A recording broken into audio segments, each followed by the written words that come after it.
जोंनि बिफां लाइफां गायनाय बा हाग्रा बंग्रा सोमखोर ओनसोलखौ जोङो जुदि गायसनफिननांगौब्ला जोंनि बिफां लाइफां गायनायनि हाबाफारिया थाबथानाय गैयै सामफ्रामबो अरायबो जाबाय थानांगोन।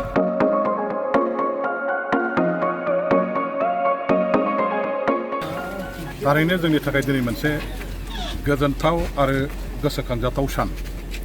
मानो होनोबा जोंनि 9 नं बनरगाव बिटिसि समस्तिनि MCLA बिथां जुबिराज बसुमतारिया जोंनि बनरगाव ब्लकनि नैबे सिङाव थानाय अन्थाइबिल प्राइमारिनि नैबेहायनो जोङो दिनै जोंनिनो ब्लक कमिटिनि BCDCनि गासैबो दैदेनगिरि मावथि लोगोफोरखौ लेंहरजोबनानै मोनसे रायजो राजुहुआ खौसेयैनो जोंनि क'क्राझारनिफ्राय रामफलबिलसिम थांनाय आसाम माला जे मोनसे PWD रड दं, बे रडनि फारनैबो माने लामा सेर सेर जोङो बायदिसिना रोखोमनि बिफां गायनायनि हाबाफारि लादों आरो बे मोनसे बिराद मोजां बाख्नायथाव हाबाफारि। आरो बेबायदि हाबाफारिखौ जोङो खालि नैबे बनरगावनि गेजेरजों थांनाय क'क्राझार रामफलबिल रड बे रड साइडआवल' लानांगौ बे नङा। सारा BTC ओनसोलनि जेसेबां PWD लामाफोर दं, गामिफोरनि लामाफोर दं, लोगोसे जेराव जेराव जोंहा स्कुल दं, कलेज दं, क्लाब लाइब्रेरिफोर दं, मन्दिरफोर दं, रायजोफोरनि अनुष्ठानफोर दं, बेफ्रावबो जोङो सेर सेर बिफां लाइफां गायनायनि हाबाफारिखौ लानांगौ। जोंनि लांदाङै उदाङै थानाय जायफोर गामि ओनसोलफ्राव दिनै गुवार गुवार हाफोर दं, बेफोर जायगाफ्रावबो जोङो BTC सरकारनि जे फरेस्ट डिपार्टमेन्टनि सिङाव ससियेल फरेस्ट्रि होननाय मोनसे बिफान दं, बे बिफाननि दारैहाय बिथांमोनजों लोगो जानानै जोङो गोबां जायगायाव बेबायदि दिनै जेरैबायदि बिफां गायनायनि हाबाफारि लादों बे हाबाफारिखौ लानांगौ। दिनै नोंथांमोना मिथिगौ जे जोङो बारहावा एबा बोथोरखौ जोंनि बिफां लाइफां बा हाग्रा बंग्रा गैयैनि थाखाय दिनै जेबायदि मोनसे गरन्थ गैयै, एखे मालाबा गुदुं मालाबा गुसु, मालाबा बोसोराव अखा हानाय मालाबा बोसोराव अखा हायै, बेबायदि माखासे गिथाव बाथाव बोथोरनि थासारिखौ जों नुदों। बारहावायाव दिनै जिब जन्थुआ थांनानै थानांगौनि थाखाय जोङो जाय गेसखौ एखेबारे दरकार, अक्सिजेन गेस जायखौ जों बुङो, जे गेसखौ जोङो मात्र बिफां लाइफांनिफ्रायल' मोननो हायो, दस्रानिफ्राय जों मोननो हाया। बे हाग्रा बंग्रा जोबस्रांनायनि थाखाय, बिफां लाइफां गैयैनि थाखाय सुबुं सानखोआ दिनैहाय जेरैबायदि बारायग्लाबदों ग्लोब ग्लोबनो, बे समाव अक्सिजेननि मात्राया बार मण्डलाव थोजासे नङैनि थाखाय जोंनि जिब जुनारफोरनि थांनानै थानायनि बेलायाव गोबां मोनसे खैफोद लाबोगासिनो दं, खस्थ' मोनगासिनो दं। बायदिसिना रोखोमनि बेमार आजार रग बियादि बेफोर दिनैहाय जोंनि मानसिफोरनि गेजेराव जों नुफ्लायबाय थादों। आरो बे गासैबो दिनैहाय बोथोरनि गिलु बालु माखासे माने जोंनि बे बुहुमाव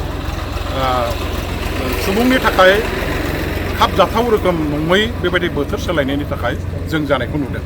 आरो बेनि थाखायनो दिनै सारा बिश्वआव प्रिथिबियाव जौगाखांनाय हादोरफोर आरो जौगाखांफुनाय हादरफोर दिनै मोनसे ग्लबेल वार्मिं क्लाइमेट चेन्जनि बाथ्राखौ लानानै बेखौ जों बोरैहाय बोथोरखौ सिगांनि बायदि, बार मण्डलखौ सिगांनि बायदि जिब जुनारा थांनानै थानाय रोखोमनि जोङो सोरजिनानै लाफिननो हायो, बेनि थाखाय नांगौ रोखोमनि ग्रिन कभारेज, सोमखोर बिफां लाइफांजों हाग्रा बंग्राजों बुंफबनाय ओनसोल बानायफिननांगौ होननानै दिनैहाय मोनसे सारा बिश्वआव हाबाफारिखौ लागासिनो दं। आरो बे हाबाफारिखौ लानानैनो गावबागाव राष्ट्रफ्राव, हादोरफ्राव आरो मोनफ्रोमबो रायजोफ्राव दिनै भारत सरकार, आसाम सरकाराबो मोनसे माने इनभाइरनमेन्ट डे हिसाबै दाख्लै जोंनि माबायाव 5 जुन तारिखआव सारा भारतबर्षआवनो बिफां लाइफां गायनायनि हाबाफारि लादों। जोंनि ओनसोलावबो गायदों। आरो बेनो थोजासे नङा, बोसोराव खनसे बे माने इन्टारनेशनेल इनभाइरनमेन्ट डेखौ फालिनानैनो जोङो बिफां लाइफां हाग्रा बंग्राखौ गायनानै सोरजिनो हानाय नङा। जोंनि बिफां लाइफां गायनाय बा हाग्रा बंग्रा बा ग्रिन एरिया, ग्रिन कभारेज, सोमखोर ओनसोलखौ जोङो जुदि गायसनफिननांगौब्ला जोंनि बिफां लाइफां गायनायनि हाबाफारिया थाबथानाय गैयै सामफ्रामबो अरायबो जाबाय थानांगोन।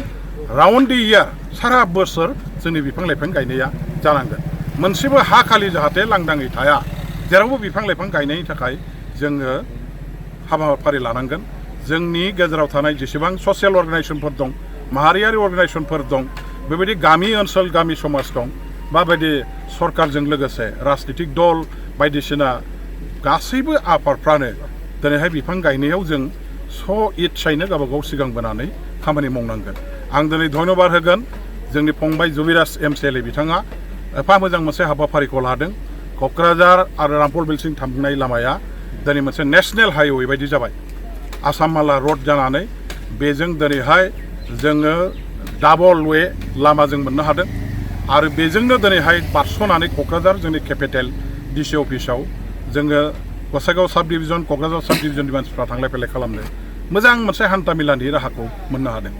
आरो फारनैबो सेर सेर जों जुदि बायदि रोखोमनि बायदि रं बेरंनि दिनैहाय बिबार बारग्रा बिफां लाइफां गिदिर गिदिर गिदिर बिफां लाइफां गायनो हायोबा बे लामानि समायना महरा बेसेबांबा गुन आरोबाव बारायगोन।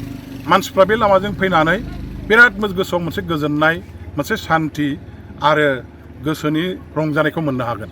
दा बेखायनो आं खावलायगोन बे ओनसोलनि लामा सेर सेर थानाय आइ आफा रायजो राजाफ्रा मोसौ बोरमा अमा खानानै गायनाय बिफांखौ जाहाथे फोथैया।